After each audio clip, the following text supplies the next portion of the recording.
वसुधा, जो कि एक सरल और सच्ची लड़की है, उसे लगातार टारगेट किया जा रहा है।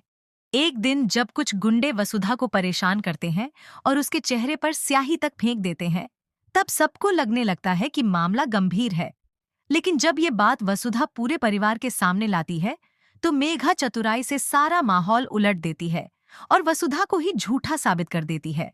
मेघा ने पहले से ही चंद्रिका को यह यकीन दिला दिया था कि अगर इन गुंडों के खिलाफ कोई कार्रवाई हुई तो देव की इमेज पर असर पड़ेगा और परिवार की बदनामी हो जाएगी।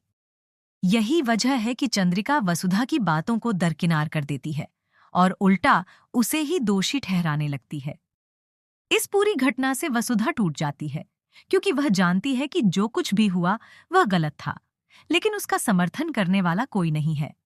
वसुधा के पिता तक उसे मारने के लिए हाथ उठा लेते हैं, जो दर्शाता है कि वसुधा कितनी अकेली और असहाय हो चुकी है। इसी समय अविनाश और दिव्या वहां पहुंचते हैं और स्थिति को संभालते हैं। वे वसुधा के पिता को समझाते हैं कि अगर परिवार वाले ही अपनी बेटी पर भरोसा नहीं करेंगे तो कोई और क्यों करेगा। इस स्थिति में अविनाश और दिव्या वसुधा के लिए एकमात्र सहारा बन जाते हैं। दूसरी ओर चंद्रिका की आंखों पर अभी भी मेघा की मोहब्बत की पट्टी बंधी हुई है। उसने पहले करिश्मा के मामले में भी एक बड़ी भूल की थी और अब वही गलती वह दोबारा मेघा के साथ कर रही है। मेघा जो कुछ भी कहती है, चंद्रिका उसे आंख बंद कर मान लेती है। यही बात वसुधा को बेहद खलने लगी है, क्योंकि वह समझ चुकी है कि मेघा कुछ गलत कर रही है और पूरे परिवार को धीरे धीरे अपने पक्ष में मोड़ रही है। अब कहानी में नया मोड़ तब आता है जब देव, जो पहले चुप था, अब वसुधा के समर्थन में सामने आता है। देव को भी शक हो जाता है कि मेघा के इरादे साफ नहीं हैं। वह अब एक योजना बनाता है। वह मेघा के साथ प्रेम का नाटक करेगा ताकि वह उस पर विश्वास करे और अपनी साजिशें खुद ही उजागर कर दे। यह प्लान देव और वसुधा मिलकर बनाते हैं और इसमें उनका साथ देने के लिए अविनाश और दिव्या भी तैयार हो जाते हैं। यहीं से कहानी में रोमांच बढ़ता है, क्योंकि अब साजिश करने वाली मेघा खुद फंसने की कगार पर पहुंच जाती है। जैसे जैसे शादी की तैयारियां आगे बढ़ती हैं, हल्दी की रस्म का दिन आता है और यही कहानी का सबसे बड़ा ड्रामा होता है। सबको यह उम्मीद होती है कि देव सबसे पहले हल्दी मेघा को लगाएगा, लेकिन सबको चौंकाते हुए वह वसुधा को हल्दी लगा देता है। ये एक भावनात्मक और प्रतीकात्मक क्षण होता है, क्योंकि इससे यह स्पष्ट हो जाता है कि देव का झुकाव किस ओर है।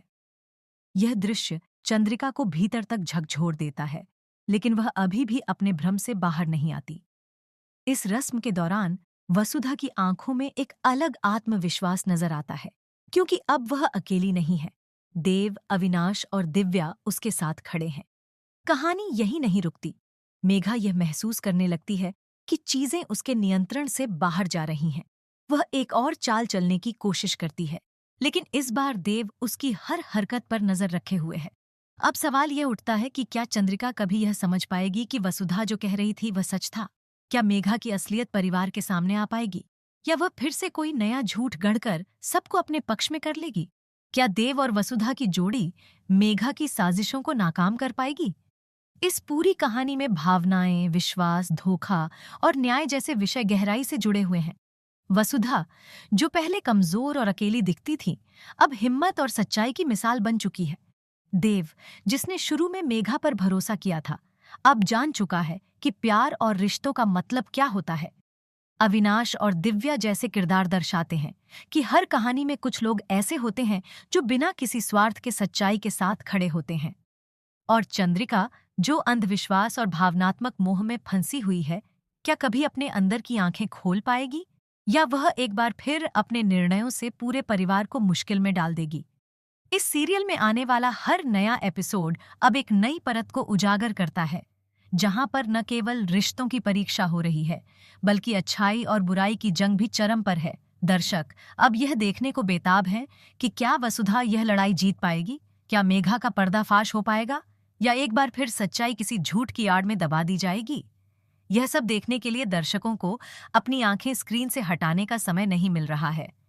इस सीरियल की सबसे बड़ी खूबसूरती यही है कि यह हमें रिश्ते